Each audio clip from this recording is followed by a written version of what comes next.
Hello and welcome to Pagabo Live, our initiative designed to promote knowledge in the public sector. My name's Tom, and over the next hour, we'll be talking about the power of social value in relation to procurement reform with a packed panel of industry experts. If you could introduce yourself now, starting with you, please, Will. Yeah, thanks, Tom. Hi, good afternoon, everybody. My name's Will Campbell. I'm the social value engagement lead for Loop. So I sit on Loop's research and consulting team dealing with sort of best practice, supporting clients, that sort of thing as well. I'm Sarah O'Marney and I am the social value lead at Octavius Infrastructure. And hi, I'm Paul McCulloch, Head of Supply Chain and Strategic Projects at Octavius. Everyone, I'm Natalie Webster. I'm the Senior Social Sustainability Manager for Kia, so I lead social value for our construction business. Hello, I'm Duncan McNichol, Head of Risk and Compliance for CBS, and I look after wider risk compliance with a huge emphasis on environment, sustainability, and elements of ESG. Brilliant. Well, thank you very much, everybody. Today's event is, as always, a Q&A session. So we'll be going through an introduction to what social value is, what effects the Procurement Act is going to have on it, and also some project examples, guidance, and best practice from this expert panel that we've pulled together today. We'd also really like it if you as the audience could get involved as well. So please feel free to ask as many questions as you'd like. You can use the Q&A box that should be at the bottom of your Zoom screen now. We're hoping to get to around 10 minutes before the end of our webinar to have a chat and run through some of those questions from you as the audience. And also brand new for 2025 is our very own accreditation. So Pagabo Live is now CPD accredited.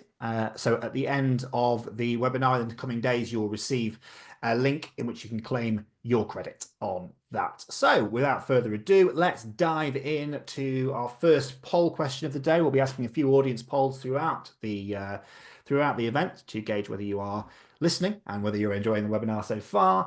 So this first question is a bit of a barometer for us. How would you rate your current understanding of social value under the Procurement Act?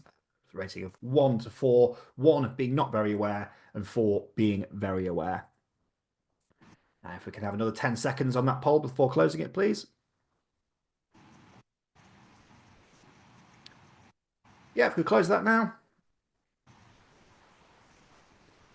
Okay, so we've got, again, as you know from if you've watched any of these before, maths is not my forte, but we're looking at around half of the attendees, just over half of the attendees that have a knowledge of social value that's below average. So it'll be really interesting to see how that looks at the end of today's session when you've heard from this panel of experts. So to kick it off, we're going to have just a little look into.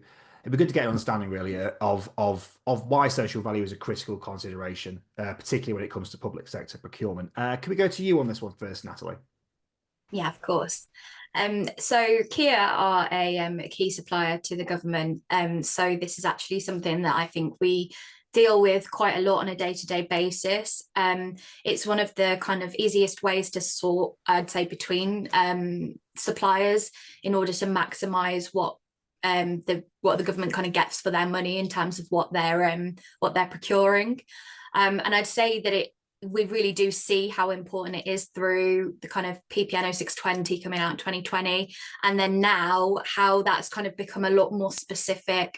It's kind of really looking at tackling very major issues within society. So actually I think that there is this understanding that through procurement and through the works that are provided to the public sector, that there can be all of this added benefit that can come along with it, and that there are lots of kind of really skilled professionals that can lead the charge for that and make sure that it is done in a really targeted, specific way that actually aligns to the goals of whatever the project is that they're looking to procure. So I think in terms of that, I would say, yeah, it's mostly that differentiator between different suppliers, and it really allows for kind of getting the most out of the kind of public pound.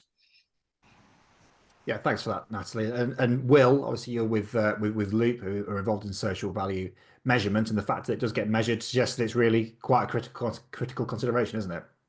Yeah, definitely. I think Natalie made a great point there about us getting the most out of procurement as possible. You know, I think for a long time procurement decisions were driven primarily on that cost, who can deliver the service at the cheapest possible price. But, we all know that the cheapest option isn't always the best. In some cases, that's what might be looking for. But I think social value can just sort of challenge procurers or contractors as well to just think beyond that price tag, consider those broader sort of sometimes intangible impacts of those spending decisions. Like I said, public procurement accounts for hundreds of billions of pounds each year. And, with that sort of scale of investment, there's an opportunity or even maybe an obligation to use those funds to drive that, positive societal change, whether that's supporting those local economies, creating fair jobs, improving environmental sustainability. Social value covers such a wide umbrella. It can be used to sort of make sure that we're hitting those sort of local or national priorities as well. Yeah, you sort of roughly touched on the meat versus mass argument, which we'll get onto a little bit later on. But it'd be good to now just look a little bit more at what good looks like and how success is defined when it comes to social value. We'll go to you on this one first, Sarah. Yeah, sure. So at Octavius, success in social value is achievable because we work hard to define social value outcomes at both a project and business level. And we also have leadership buy-in at board level too. So for our projects, it begins right back at the bid stage where we assess customer priorities and we carry out community mapping and stakeholder mapping to identify what opportunities there are to align our offerings with the local needs so we can plan to succeed right from the start. On site, we focus on deliverable, tangible benefits, such as creating the jobs and supporting local initiatives and minimising that environmental impact. And the extent to which our teams engaged in social value has been critical to that success. At a business level, it's about setting clear targets without a doubt. Our business target is to demonstrate 30% of our annual turnover as social value equivalent, and we track our progress through monthly reporting at board. And I think that this helps also helps us to stay accountable. It demonstrates continuous improvement, and it makes sure that we're also delivering that lasting positive outcome for everybody. Yeah, it's really, really important, isn't it, to get that definition of success right. Interested to hear your view on this one, Duncan, as well. Yeah, I mean it's a big question how you define success, and you can probably define from CBS perspective just how we deliver either projects or kind of wider frameworks. It's probably short term and long term, success measures on that. Some of these are tangible and some are less tangible. Probably the legacy ones are a bit less tangible, and the short term ones probably are.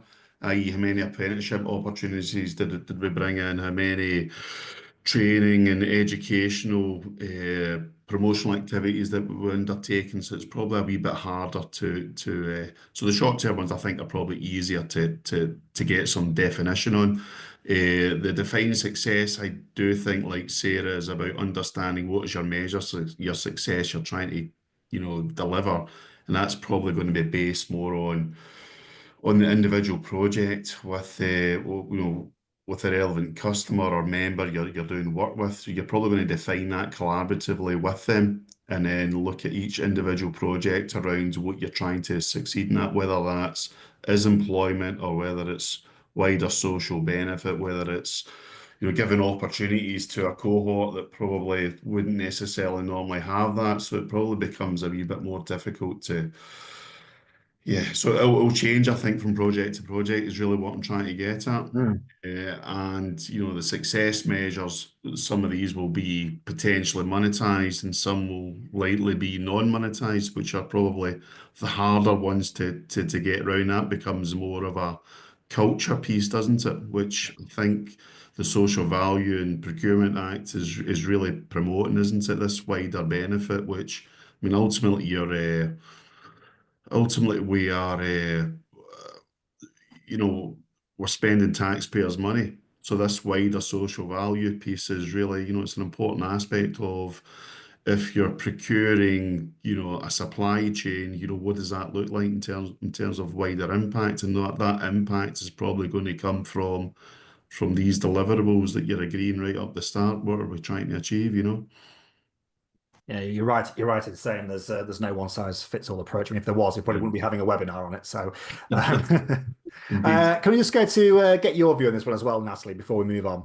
Yeah, of course. Yeah, I won't kind of echo what the other panelists have said, but I do agree with them fully. I think it's a really difficult one, isn't it? Because social value, I think at the very heart of it is the impact that it has on people's lives. And so really it's more than the numbers, more than the kind of KPIs that we track. It should be about the stories and the people. Obviously far more intangible, really difficult to define and show on a board report, but that's kind of what I feel. And I think that going forward, social value reporting is going to be a lot more based on that, and it will be more kind of well-being related, and looking at how people's lives actually improve through the kind of initiatives that we put into place. Thank you very much, guys. Yeah, it's a really interesting topic to discuss, and we could probably have an entire 45-minute webinar on how we define the success. So we'll move on to our next audience poll.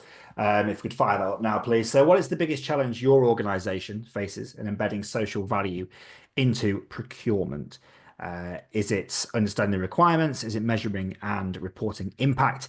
Is it balancing cost and social value, or is it that supplier engagement and compliance piece there? So give you a few more seconds on that.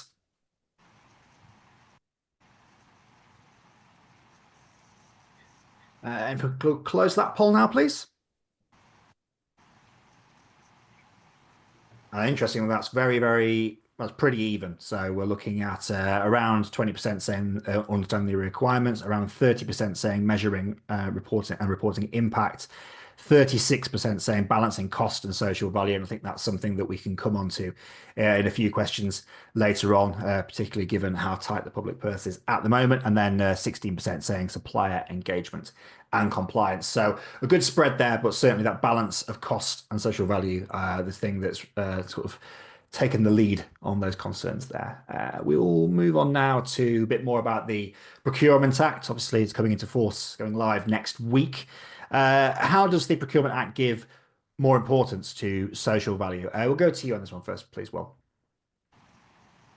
So they're panicking to scramble to the audio button then. Yeah, cheers, Tom. I could tell by the pause that there was an issue there with getting unmuted. Lovely, cheers, Tom. Yeah, I think obviously we're at quite a pivotal moment in public sector procurement at the moment. Obviously, with the Procurement Act going live, the latest National Procurement Policy Statement that was released last sort of Thursday, which again was a bit of a mad scramble to get my notes together for this session, and a couple of the recent sort of procurement policy notes as well. But I think they all sort of reinforce or give that greater emphasis on social value as well. So, how do these changes sort of elevate social value? There's a couple of ways. The National Procurement Policy Statement. I'm just going to say the NPPS, just so I don't have to keep saying that. That's fine. Yeah, it's a mouthful, isn't it? So that embeds social value, in those national procurement priorities as well. It clearly sets out that social value must be that sort of fundamental part of the procurement decisions as well. While the previous policies also encourage that social value as well. We've got the Social Value Act and the PPN 0620 with that 10% minimum weighting as well. And that all just sort of leads to strengthening and aligning that procurement decisions with the sort of the new government's mission-driven approach as well, meaning hopefully that every contract should hopefully contributes to those broader societal goals as well. So looking at things like economic growth, prioritising SMEs. I know there's a question that popped into the Q&A about SMEs, and there's been a lot of legislation built into that around giving more opportunities, reducing those barriers for SMEs as well. And then looking at net zero, the environmental sustainability, but then that key one around sort of community well-being as well. I think as well, we probably touch on it a little bit later as well, around that sort of, sorry, the mic's gone off in the room, all going wrong here.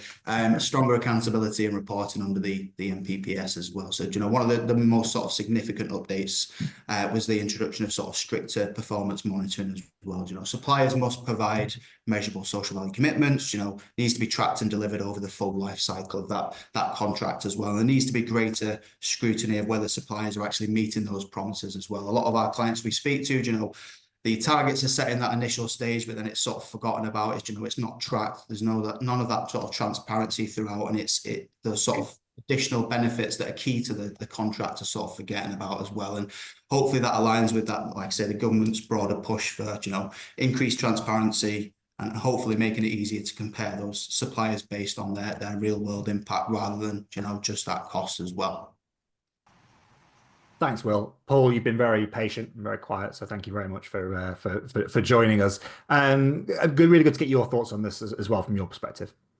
Well, I think just to touch on what has been said, and if I can just relate to what's been posted in the chat, is that for me, the changes help open the door to encourage and grow and thrive with SMEs. So in the past, with the way the legislation was written, and we all recognise the importance of spending public money wisely. But we see that change now where it's recognised that the public purse can be used as a force for good. And where the changes in the Act come into play is that we can now transition towards identifying ways to use that money as a force for good. I'm trying not to cover the other question that's going to come up, but there was an overemphasis on spending wisely is about lowest cost. And we've all seen, haven't we, the societal decline in deprived areas and those areas where, there can be a lot of construction activity going on. And what it does for us as main contractors is it gives us the opportunity to use some of that public money as a force for good. To do, as Duncan mentioned, there's some short-term impact in localities, but our company ethos is all about leaving a legacy. So we hope that by seeing these changes collectively, where everyone is spending the public purse, we can start transitioning to leaving a legacy in society, so the communities, localities, the environment is developed and nurtured and supported so that wider society actually grows and thrives. Yeah, we've danced around the conversation around meat and Matt a little bit so far, so we'll move on to that one now. What is the significance of the shift from meat, which is most economically advantageous tender, to Matt, which is most advantageous tender within the Procurement Act? Will, your views on this one, please. Lovely, cheers, Tom. I think we've touched on it a few times. Paul mentioned it as well, is that sort of, and I suppose it'll probably be a theme that runs throughout today, is that value for money. I think the probably key thing, it's not just a change in terminology, it is a fundamental shift on how those procurement decisions are made, ensuring that the price is, no longer the dominant factor, as I mentioned before. We need to consider the broader values, hopefully social value playing a central role in that as well. So it's moving from, beyond cost to a more holistic approach. Cost will still remain as a consideration, but we should also think about how we can incorporate those social, environmental, social, economic, and environmental aspects in there as well. And I think the move just gives more flexibility to procurers as well, just allowing them to prioritise those additional benefits as well, give greater recognition to that long-term value as well. But then also encouraging, as I mentioned before, bringing SMEs into it, reducing those barriers, encouraging sustainable procurement as well, things like carbon reduction, ethical supply chains, and fair wages as well. I think it'll strengthen social value in procurement as well. That shift to MAP directly and reinforces, like I said, the government's increasing focus on social value as well. Things like considering the social and environmental value of the most advantageous assessment, which has been, like I say, actual terminology used, ensuring SMEs, VCSEs, social enterprises have that fair chance of winning work. But like I say, probably the key one is just prioritising those sort of long-term community benefits. Thanks, Will. Yeah, we'll move on to you on this one as well, Paul. Could be good to get your opinion as well on this one. Yeah, I think echo a lot of what Will said. So under the meat format, there was that statement around economics and the quality and social value, in our opinion, was like a fringe around that. So we accept that, you know, local authorities, everyone was acutely focused on the economic aspect of it, and I guess the pressure to have, you know, the lowest cost, but everything else was sort of incidental and came along with it.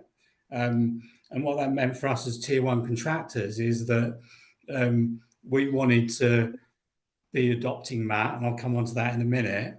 But when the bias was towards the economics and the drive to lower costs, what that does as us in the supply chain is that would reduce our ability to do the stuff around the periphery, so social value, do good in the community, because it drives that down to lowest cost.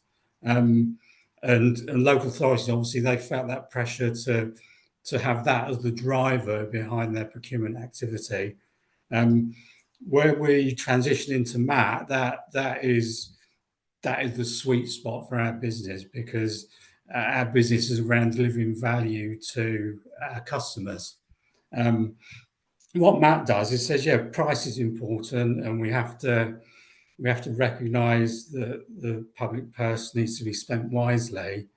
But that transfer to MAT allows us to demonstrate to our customers, and we have many local authority customers, and Network Rail and the Highways Agency, National Highways. It allows us to demonstrate how we can make a massive impact in and around the communities that we work with. And as Duncan was saying, some of it's short term, some of it is long term, you know, employment. The question in the Q&A, you know, it gives us the ability to engage with SMEs, because, you know, often when you have to engage with larger organisations, that gives you the scope to drive costs down. But it doesn't necessarily give you the ability to do good in the local community, because, you know, the workforce travels in from afar. We're not using local people. We're not giving local apprentices and trainees the ability to gain employment skills. And so we can start doing that. And for the question rate, the first question in the Q&A, that gives us the ability to engage with those smaller organisations that don't have the capabilities of what I call big tier two contractors. We recognise that. That gives us the ability to knowledge share and help those companies build their capabilities by, you know, Sarah from our teams on this call, you know, we engage with those SMEs. We can give them support, advice, resources to help them learn about social value. And we recognise that sometimes it's baby steps for those organisations. They might not understand it, but we can help them start on the path towards building their social value skills, and then we can evidence that up to our end customers. So it's a really positive step by government to recognise that. What we do see is authorities at different capabilities of understanding, so it's still relatively new. You know, how do you justify to the boards in your authority that, you know, you should pay more on initial cost for something, but actually it's going to tackle some wider issues within the community and that local authority.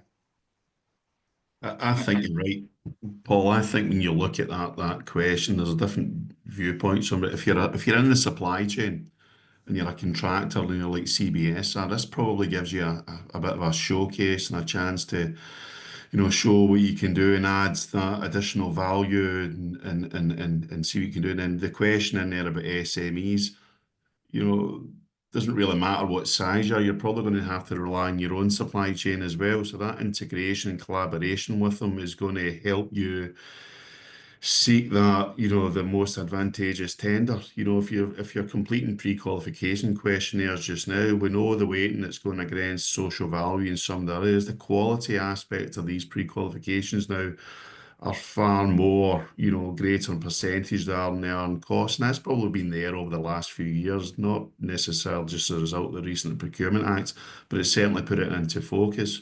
I think as a contractor, working with whether it's local government or central government, it does give you that greater opportunity to showcase what you can do to provide value in communities, raise societal benefit, wherever you can. You can probably only do that through the help and assistance from your supply chain. 50% of CBS's supply chain will be SMEs. We rely heavily on them. And the more work and activity you're doing with your SMEs, it gives them the chance to be upskilled, employ more people and add to that. So it's kind of a bit of a win-win, isn't it?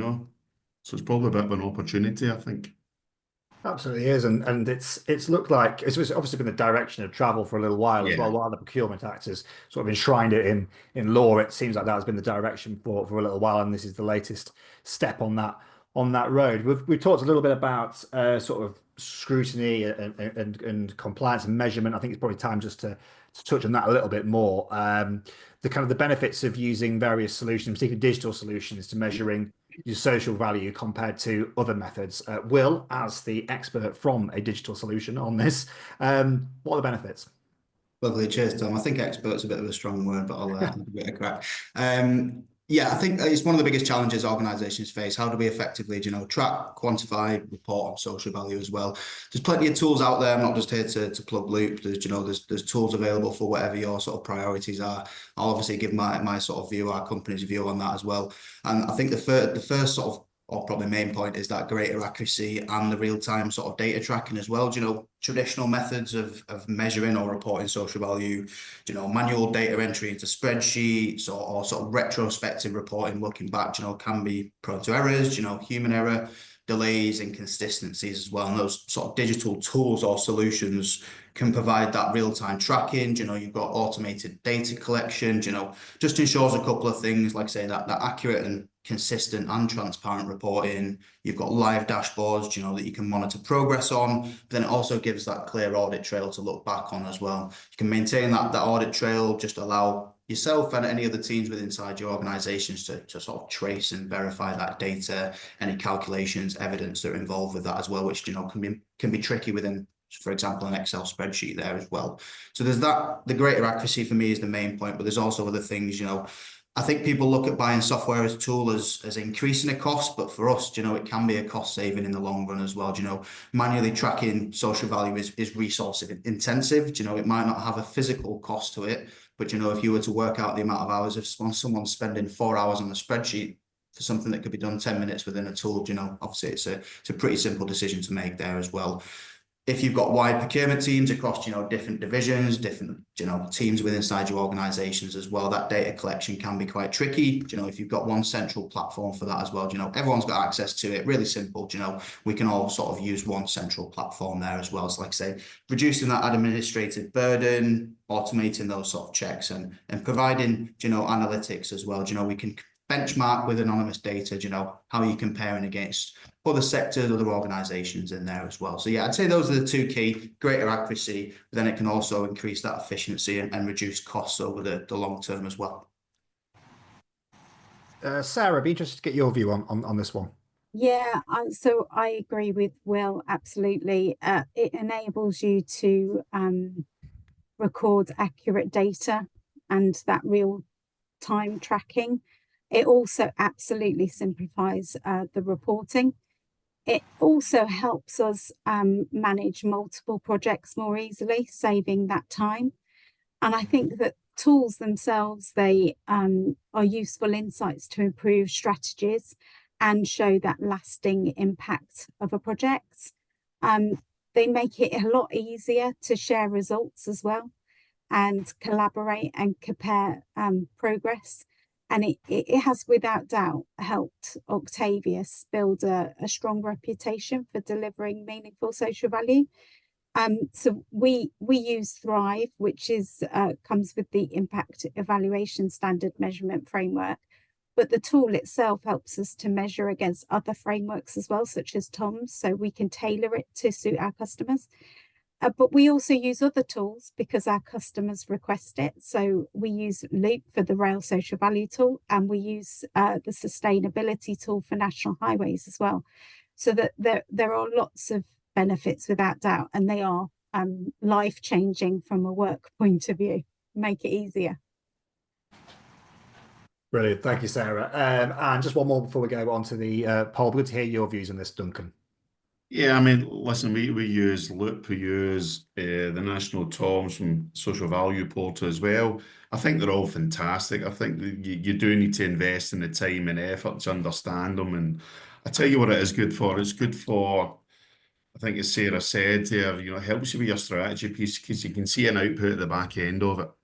And it lets you understand probably where your weak spots are, and it probably tells you where you're very good. Sharing information, benchmarking, and whatnot. And it's tangible. I think what I said earlier on about the non-monetized side is a bit kind of a harder to get. So it definitely gives you, a bit of powerful data, and it is powerful data. When you say to your business, here's what we generated in social value across a calendar year or a particular period in that year, it becomes a very powerful tool. And if you're trying to track people to your business and ethically, you're clearly we're doing the right thing here. But to send that message out, we delivered, X projects, we did them on time, on budget. But here's the other things we did, and to have something at your fingertips, whether it's Loop or any other one, it's fantastic and a really powerful tool. So I think there's massive benefits for it.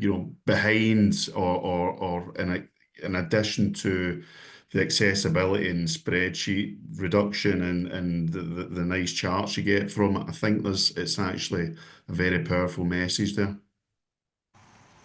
Brilliant. Thank you very much, guys. Well, we'll get the audience views and feedback on that now with our penultimate audience poll of the day. Does your organization currently use a digital solution to measure social value? So there's a couple of options for yes and no there. So we've got yes, successfully, no, but we're facing yes, but we're facing challenges with it, no, but we'd be interested in using one, and no, we don't want to. So 4 options there on screen.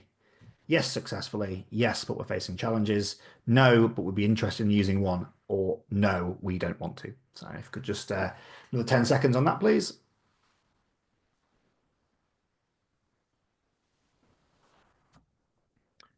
And can we close that poll now, please?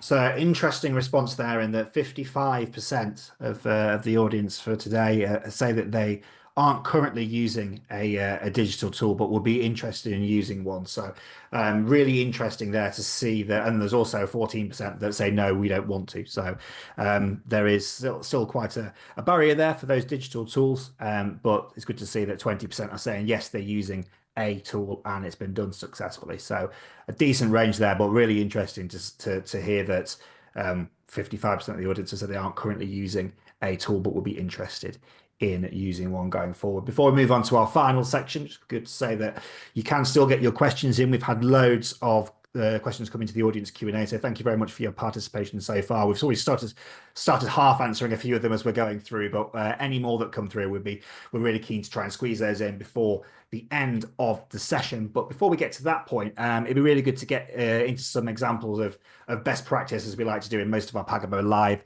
sessions. So we'll ask the panel, can you share some examples of successful procurement projects that have demonstrated those strong social value outcomes that we've spoken about, and a bit of a why, what made them successful? We'll go to you first on this one, Sarah, but it'd be good to hear from Natalie and Paul as well. So Sarah first, please. Yes, so thanks. Under the Pagabo framework, it would have to be the Chelmsford Northeast Bypass project for us. It's shown how through the various stages of the project, the team has contributed to date just over 4 million to the local economy, accounting for 15% of the project's total value. And the team have achieved this by working with the supply chain to spend locally and with SMEs for both materials and equipment. They've also worked with the talent team to employ local talent. So 7 employees, that includes our project manager and site manager, all live within 20 miles of the project. And also being mindful about the environmental impact. So they've selected eco-friendly plant options and also site setups.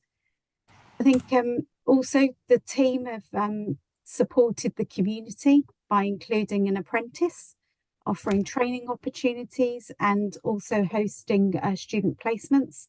And of course, actively engaging in delivering volunteer work and making donations to supporting those local activities. I think the key to the success really is about collaboration, cooperation, and the fact that they care about what they do. I think that's what seems to work. Thanks. That's a really good example of some great sort of return on investment there in terms of social value. And Natalie, some examples from you at Kia. Firstly, like not a specific example, but it's been really great to see projects where, for example, we use Thrive as well. Other tools are available, but for example, where we can kind of put in our estimates of what that project is going to look like in terms of targets, and that's submitted at the tender stage, and then we can kind of just go through and create that project, and then it's got all of the targets there set with those are kind of already agreed. We've got the plan in place. So I think just first of all, just saying that for social value to be successful, it does need to be fully embedded and thought about in that procurement phase. So and I think that comes like from both directions, because I think a client needs to also be quite like clear and sure on what they would like, and making sure that is kind of made contractual. So I think the most successful projects we've had is where there's been that really strong emphasis on it from the beginning, and then we can begin to build that relationship together. And I think things do evolve, but that's the whole point. You know, sometimes you're working through your targets and you realize we're not going to get this one particular target because of X, Y, Z reasons, but we know that we can maximize on other areas. So I just thought that was useful to kind of add in as a bit of context. And I say for that one project that I think has done this particularly well, we've got a college down in London where essentially throughout the tendering process it was clear that social value was really high on the agenda. It wasn't really until we got in the room for tender interviews that it was so clear that actually the support they really were after was our expertise in making sure that the students that they had that were in, especially within those construction based specialities, we could kind of support them as much as we can. And we could see how important it was for them that we supported those students and their teachers and tutors as well. So from the back of that, we kind of came up with an academy that we deliver sessions every single week on different areas of the construction industry, and give work experience and site tours and things like that to make sure that those young people are kind of getting the upskilling and employability skills that they need. And I really do think it's just through those open conversations, through having social value professionals in the room, and just making sure that the goals, as I said earlier, the goals of the project align with what your social value goals are as well. You can't fail if those two things are aligned. Yeah, that's a really, really good point about the alignment on the alignment side of things there, Natalie. I think it's critical, mission critical, isn't it, to project. We'll go just to Paul on this question. So before we move on, some examples from your experience, Paul. Yeah, I think I'll probably just go off a slight tangent. So as we've made the transition to MAT, that's allowed us to I guess be a more sustainable business, and deliver tangible social value on our construction projects. But what that's equally done is that's given us the capacity to give back to society ourselves. So a slight tangent, but I mentioned we're very pro our social value leaving a lasting legacy. So what we've done as a business is each year we have a single leaving a legacy project, and what that's allowed us to do is we have an organisation called the Sunnyside Rural Trust, which is like a community centre run by volunteers and engages with people with learning difficulties. And our work on our construction project has enabled us to see the huge benefits of social value. And we've used those to support that community rural trust in helping them with construction activity and helping their people to use their skills, to have our people, not just construction people that do the building, but office-based people, people from our supply chain and our SMEs, to be a force for good in a local community. And that and social value in general, in terms of our corporate business statistics, it's the one thing that as a leadership team and as an employee base is the thing that always warms our heart, and always touches our soul. That, you know, we can look at all the normal business statistics around turnover and profitability, but the one thing that always makes all of us smile is recognizing that social value and seeing the good that we're doing in society. And as Sarah mentioned, Octavius, we have support right the way through the business. Every single employee, from an admin person up to the chief exec, is fully aligned to the benefits of social value and having the opportunity to deliver it. So yeah, it's fantastic, and it's the one thing that sometimes is intangible but makes us feel the best. Brilliant! Some really good examples there of social value in practice, and it's as you say, it's that sometimes those examples aren't always summed up by pounds and pence, but they're the ones that deliver the real social value when it comes down to it. We've got one sort of final question before we go into that audience Q&A questions.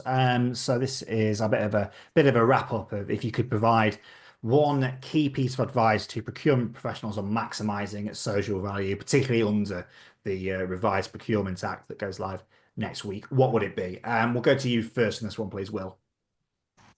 Cheers, Tom. I think I'll just reiterate a point that Duncan made earlier is about embedding social value into the procurement from the very start, you know, making it a core, non-negotiable factor in every decision, not just an afterthought as well. And I think this updated NPPS and the Procurement Act will reinforce that more. You know, it needs to be embedded at the very early stages of that sort of commercial life cycle, from early engagement, tender design to supplier selection, through to that sort of performance evaluation as well, starting with, you know, clear, measurable social value goals that link to obviously the local area, you know, what's actually needed as well. So that's, again, sort of two parts, you know, embedding it early in that life cycle, but also understanding the needs of where the contract or the service is sort of applied to. Brilliant. Thanks, Will. Duncan, same question to you, please. Yeah, probably just echoing, you know, what Will is saying there. But for me, it's probably around be clear on what you want your biggest impacts to be. You know, what's within reach. And to do that, and I know you're only looking for one thing here, but you need to collaborate and understand you have a supply chain that can give you those opportunities to do that. So I think collaboration is a massive part of it. I'll let you off with two things rather than one.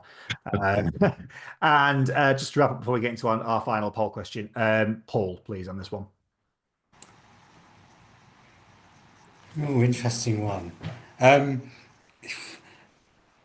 I think be brave and adjust. Don't feel that pressure to focus on the pounds, and try and understand the impact that your money spent with tier one contractors can do good.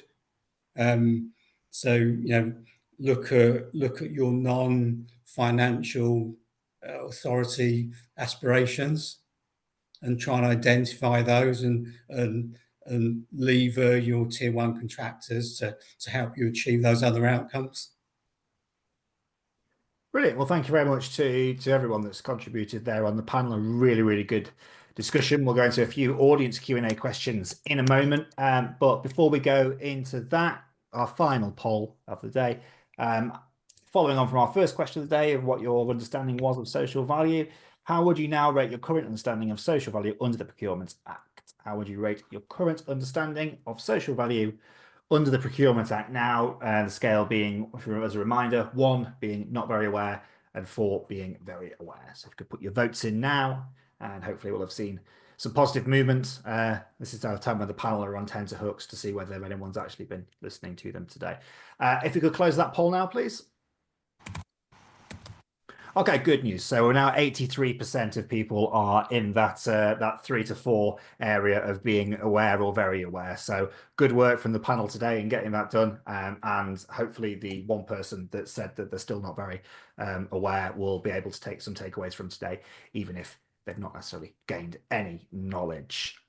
Moving on then, let's go on to the Q&A. We'll start off. We've had an absolute ton of questions come in, so thank you very much to everybody that's popped a question in. Clearly a very hot topic and very relevant given the impending go live date of the Procurement Act. We'll go to you first on this one, Will. It's coming from an Alan Ferguson, who has said that it may be a sectoral issue, but actually price in the sector in which Alan works, didn't know which sector it was, but that price hasn't been a dominant factor for many years. So that's interesting, isn't it? That kind of plays into that narrative that we've been saying about this has been a journey from meat to mat, and there has been touch points along the way. Yeah, no, definitely. He's hit the nail on the head. I think you could take it back to even 2012 when the Social Value Act came in, and then following on from that, the PPN 0620 and that 10% weighting. Like you say, it is that journey, and like you say, Alan, you are right. Price hasn't been necessarily the full dominant factor for years. Particularly in sectors, like you say, that sectoral issue where quality, sustainability and social value play that critical role as well. It should be about quality outcomes mattering more than just cost there as well. But yeah, I just wanted to sort of just finish that off and say, yeah, you are right. Most of the time, price hasn't been that dominant factor, but I think these policies and the sort of Procurement Act as well is just sort of finalising that a bit more, making it a bit more prominent and carrying more weight in those sort of procurement decisions as well. Thanks, Will. We'll pass this one over to Paul.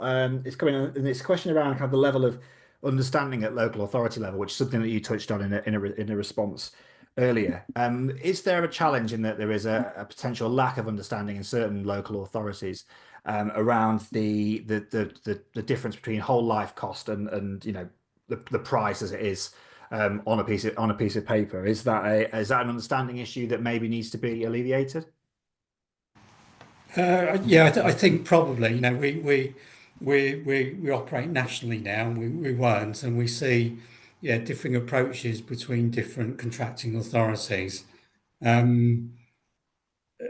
Whole life cost is a slightly different subject, and depending on what the tier 1 contractor is doing, if it's social housing, for example, the whole life cost of ensuring that housing stock will be low cost to operate for a number of decades is important. I think it's more about the Act has given local authorities the leeway to determine what suits them. I think someone else posted about how do you weight things, and each local authority will have different budget constraints, may have slightly different local priorities. And I think where some people might find it a little uncomfortable is that they've now got the leeway to work that out themselves and to establish the weightings that suit them.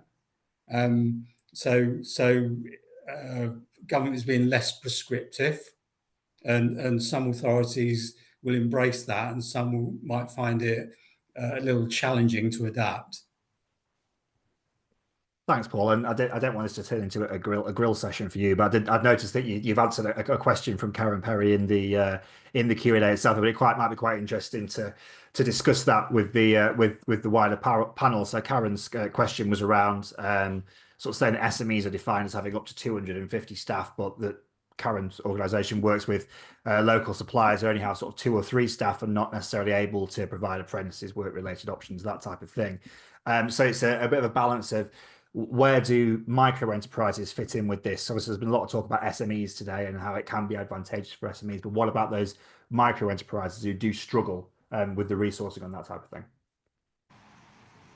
I think to answer that, I think, micro enterprises are the SMEs of the future. So often those micro enterprises start small, and what we recognise at Octavius is that sometimes the easy option is to go for a big tier one that already has the capabilities and is accredited and has all the pre-qualification that any tier one contractor would want. But actually, often it's the SMEs and the micro businesses that deserve an opportunity for work. And what we've recognised at Octavius is that's fine. They won't all have, if you like, the Rolls Royce of capabilities, but that's okay because, as a construction business, at one point in our journey, we were like that. So for us, it's about recognising someone, an SME or a micro business might have some of the capability that we need. So the ability to dig the hole in the ground, but they might be missing some of the other capabilities, and that's where we're keen to engage with those companies and help them develop and grow, because our business won't be sustainable unless we can develop and grow and thrive with our supply chain. If you'd have asked me that question some years ago, I might have given you a different answer, and that's how the landscape is shifting around social value, recognizing that SMEs and micro businesses bring local employment, and we can learn from them and they can learn from us, so we can help their capability grow. That gives them more opportunities with us. Equally, that ups their skills and abilities to give them more opportunity with other customers of theirs. Thanks, Paul. I know we promised we'd only ask you a couple of questions on That's this. all right. So I felt like I've grilled you too much now. It'd be good to get. I'd like to speak to Natalie on the next question, actually, because it'd be good to get a sort of a sort of tier one contractor view from Kia. Natalie, how do you guys kind of strike that balance between the slight paradoxical thinking of social value wanting to deliver a long-term lasting impact and the short-term value that might be the thing that gets measured and seen immediately? How is that kind of how do you guys square that circle at Kia? Yeah, okay. Yeah, it's an interesting question because, we might have kind of short-term contracts that aren't necessarily lending themselves to that kind of long-term legacy piece. I would say we kind of almost would use the larger, longer-term projects as a bit of a kind of linchpin for anything else we're doing. So especially in terms of like just regionally or locally, making sure that quite often, if we've got like smaller sites that are dotted around, they might have a larger site where they could do things like host work experience or something like that, where it means that actually we can be bouncing off some of those kind of larger, longer term projects. I think also we tend to kind of try and group them together a little bit. Again, it's a similar kind of comparison to these smaller businesses as well. It's all about collaboration. It's all about making sure that if you pull your resource, you're going to have a greater impact. So I think in terms of any more like short-term projects, I mean, for example, on how we report them, we would always kind of create like packages and they would then everything would get bundled up together and we'd report on it across kind of various projects that might all be smaller. Within Kia Construction, we've got a business called Kia Places, which looks after quite a lot of like reactive works, responsive works, and kind of like looking after workplaces and residential. And it's been really fascinating watching that team grow and build their social value initiatives around these like really small jobs that they've got. But I think it does prove that if you've got the right passion and the right initiative within a team, you can achieve that.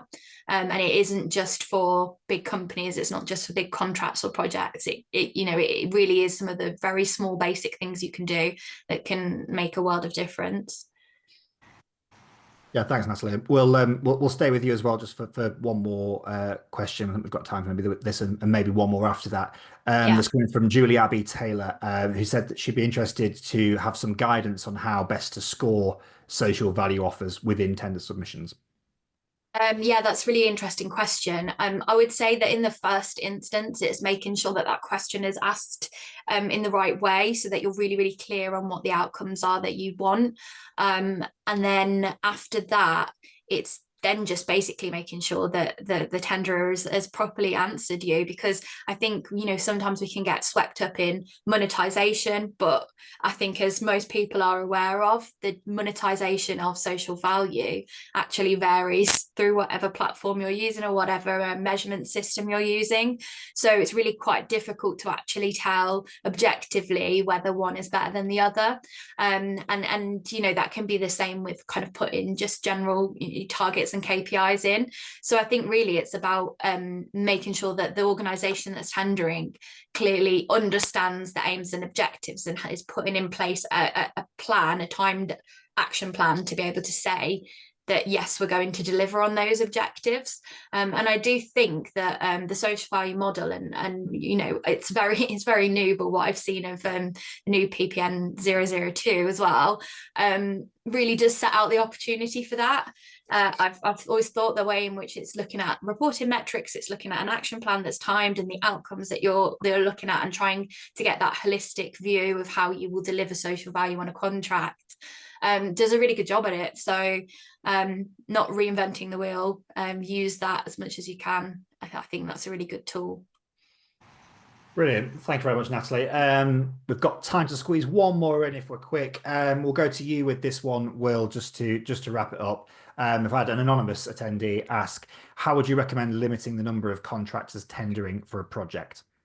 Yeah, cheers, Tom. I'll try and get some more Pagabo knowledge in here as well. So there's a couple of ways of doing this. You know, you could use a two-stage tender process. So, you know, that sort of pre-qualification, shortlisting, you know, issuing like a selection questionnaire just to assess whether those bidders on the sort of key criteria, you know, basically be able to sort of commit to that properly. And then that second stage, you know, invitation to tender as well. So you've shortlisted those bidders, they then submit a full proposal, you know, just reducing that sort of bid volume while ensuring, you know, quality sort of competition for you as well.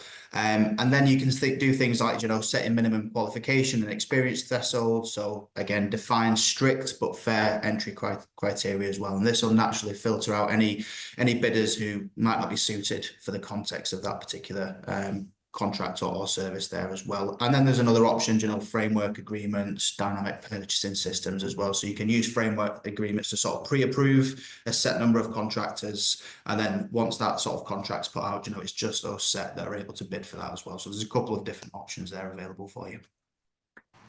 Brilliant. Well, thank you very much, Will, and the rest of the panel. It's been a really, really interesting discussion. We've covered a lot of ground today, so thank you very much for your candor in your responses, and also your brevity at times as well, because there has been a lot to squeeze in. That's unfortunately all we've got time for today, but thank you again for tuning in. Another really good audience in today, and plenty of audience questions, so thank you guys as well for contributing to the discussion. Everybody who's joined the webinar today is officially part of the Pagabo Live community, so you'll automatically receive a link for our next session, which is coming up just around this time next month. There's also going to be a newsletter coming out, which comes out about a week after each Pagabo Live session, with a recording of the webinar in video and also podcast form if you'd like to listen to us in the car for whatever reason, along with further insights from the team. As we've discussed a lot today, we're on the cusp of the Procurement Act's go live date, and the next Pagabo Live session will focus on the what now after the Procurement Act's gone live. So that's on the 19th of March. So please join us then, same place, same time. It'd be great to hear from you and see you on that one there. Also, if you're into the Procurement Act, make sure you check out Pagabo's Act on Procurement campaign on their website. There's a lot of really great guidance on there as we head into this brave new world of procurement reform. And also don't forget that Pagabo Live is now CPD accredited. You'll receive a link from the team in the coming days to make sure that you claim that credit. Thank you very much for your attention today. That's all we've got time for, and hopefully we will see you again soon. Thank you very much.